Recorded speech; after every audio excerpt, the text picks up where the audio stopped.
श्री कृष्ण कहते हैं कि जिस भक्त ने मेरे 100 नाम का स्मरण किया और श्री राधा रानी का एक बार नाम लिया, दोनों का फल एक समान होगा। लेकिन जो भक्त सदा सर्वदा राधा नाम का जाप करते हैं, उनको क्या फल मिलता है, मैं भी नहीं जानता। राधा नाम की महिमा अपरंपार है। श्री राधा रानी श्री कृष्ण की सखी और उपासिका थी। राधा रानी को कृष्ण बल्लभा कहा गया है। वह श्री कृष्ण की अधिष्ठात्री देवी है। श्री राधा नाम जपने से श्री कृष्ण शीघ्र प्रसन्न हो जाते हैं। श्री राधा और कृष्ण निस्वार्थ और अटूट प्रेम के प्रतीक हैं।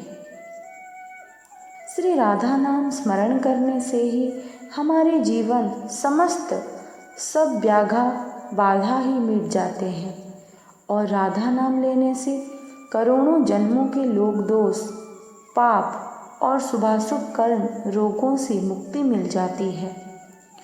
श्री कृष्ण कहते हैं कि किसी के मुख से रा शब्द सुनते ही मैं उसे भक्ति प्रदान करता हूँ और धा शब्द सुनते ही राधा रानी का नाम सुनने के लालसा में उसके पीछे पीछे चला जाता हूँ। ब्रह्म वैवर्त पुराण के श्री कृष्ण जन्मखंड में भगवान नारायण ने नारद जी से राधा रानी के 16 नामों की महिमा कही थी। राधा, राधा शब्द का रा प्रति का वाचक है और धा निर्वाण का। राधा मुक्ति मतलब मोक्ष प्रदान करने वाली है। रासेश्वरी, वह रासेश्वर श्री कृष्ण की प्राणप्रिय अर्धांगिनी है, अतः रासेश्वरी कहलाती हैं। रासवासिनी, उनका रासमंडल में निवास है, अतः वह रासवासिनी कहलाती है। रसिकेश्वरी, समस्त रसिक देवियों की सर्वश्रेष्ठ स्वामिनी है, इसलिए उन्हें रसिकेश्वरी कहलाती है। कृष्ण प्राणाधिका, श्री कृष्ण को वे प्राणों से भी अधिक प्रिय हैं, इसलिए उनको कृष्ण प्राणाधिका कहा जाता है। कृष्ण प्रिया, वे श्री कृष्ण की परम प्रिया हैं या श्री कृष्ण उन्हें परम प्रिया हैं, इसलिए राधे को कृष्ण प्रिया भी कहा जाता है। कृष्ण स्वरूपिणी, वे श्री कृष्ण का रूप धारण करने में समर्थ हैं और वे स्वरूपतः श्री कृष्ण के समान हैं, इसलिए उनको कृष्ण स्वरूपिणी भी कहा जाता है।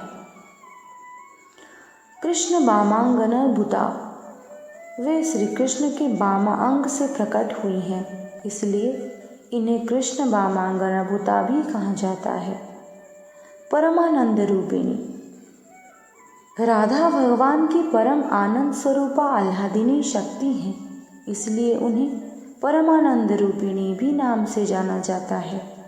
कृष्णा, वे श्रेष्ठ मोक्ष प्रदान करने वाली होने के कारण कृष्णा कहलाती हैं। वृंदावनी, वृंदावन उनकी मधुर लीला भूमि है तथा वे वृंदावन की अधिष्ठात्री देवी हैं, अतः इन्हें वृंदावनी नाम से भी जाना जाता है। वृंदा, वृंद शब्द का अर्थ है सखियाँ का समुदाय और आ सत्ता का वाचक है, अर्थात वे सखियों के समुदाय के स्वामिनी हैं, इसीलिए वे वृंदा कहलाती हैं। वृंदावन विनोदिनी, समस्त वृंदावन को उनके कारण आनंद प्राप्त होता है, इसलिए उन्हें वृंदावन विनोदिनी कहा जाता है। चंद्रावली, इनके मुख पूर्ण चंद्रमा के सदृश है, इसलिए उनका नाम रखा है चंद्रावली। चंद्रकांता, उनके शरीर पर अनंत चंद्रमाओं की सी कांति रात दिन जगमगाती रहती है, इसलिए उन्हें चंद्रकांता कहते हैं। सरसचंद्र प्रभानना, इनका मुखमंडल शरत्कालीन चंद्रमा के समान प्रभावान है, इसलिए उन्हें शरद चंद्र प्रभानना भी कहा जाता है। राधा रानी के नामों से स्पष्ट है कि वह श्री कृष्ण की अभिन्न शक्ति हैं। राधा रानी के 16 नामों का जाप करने श्री कृष्ण की भक्ति प्राप्त होती है। माना जाता है कि 16 नाम स्तोत्र पढ़ने से श्री कृष्ण के समान तेज, भगवान शिव के समान दान शक्ति, योग शक्ति और स्मृति शक्ति प्राप्त होती है। राधा रानी के नाम जाप की बहुत महिमा है। कई जन्म तक श्री कृष्ण की सेवा करने पर उनके धाम की प्राप्ति होती है, लेकिन राधा रानी की दया कृपा होने पर भक्त शीघ्र ही उनके गोलक को प्राप्त कर लेता है। वृंदावन में एक संत जी थे जो कि प्रतिदिन श्रीमद् भगवत का एक अध्याय का पढ़ते और उसे श्रद्धा से श्री राधा रानी जी को अर्पण करते थे। बहुत वर्षों से वह लगातार इस नियम का पालन कर रहे थे। कभी ऐसा नहीं हुआ था कि उन्होंने श्री राधा रानी को भागवत कथा का अध्याय ना सुनाया हो, लेकिन एक दिन जब वह भागवत का अभ्यास पढ़ने बैठे तो उन्हें उनके अक्षर दिखाई नहीं दिए, जिस कारण वह कुछ भी पढ़ नहीं पाए। उनकी आँखों से अश्रु की धारा बह रही थी कि मैं आज श्री राधा रानी को भागवत का अध्याय सुना नहीं पाया। उस दिन ना उन्होंने कुछ खाया और ना ही कुछ पिया। रोते रोते पूरा दिन निकल गया, क्योंकि उनका नियम था कि भागवत पाठ करने के पश्चात ही भोजन करते थे। रात को एक छोटा सा बालक उनके पास आया और पूछने लगा कि बाबा, आप क्यों रो रहे हो? क्या आपकी आँखों की रोशनी नहीं है? क्या आप इसलिए रो रही हैं? संत कहने लगे कि नहीं बेटा, मैं तो इसलिए रो रहा हूँ कि आज मेरा नियम टूट गया कि मैं राधा रानी को भागवत कथा नहीं सुना पाया।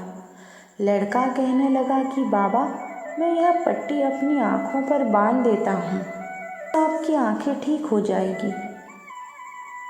संत को लगा कि यह बालक वृंदावन के किसी वैद्य का बेटा होगा जो आँखों का इलाज करना जानता होगा। संत आँखों पर पट्टी बांधकर सो गए। सुबह उठकर जब पट्टी आँखें से उतारी तो सब साफ साफ दिखाई दे रहा था।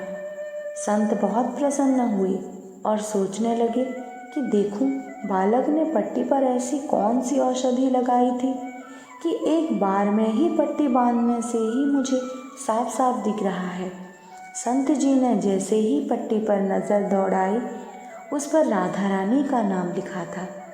राधा नाम की महिमा देखकर संत जी की आँखों से अश्रु की धारा बहने लगी। संत जी कहने लगे कि किशोरी जी, आपके नाम की महिमा अपरंपार है। आपने जो मुझ पर यह कृपा की है, लगता है मेरे मुख से भागवत पाठ सुनकर आपको भी आनंद आता है। तो दोस्तों, राधा रानी का नाम एक नाम नहीं, उनका नाम लेने मात्र से हमारा सारा दुख, हमारी क्रोध सब कुछ मिट जाती है। जय श्री राधे।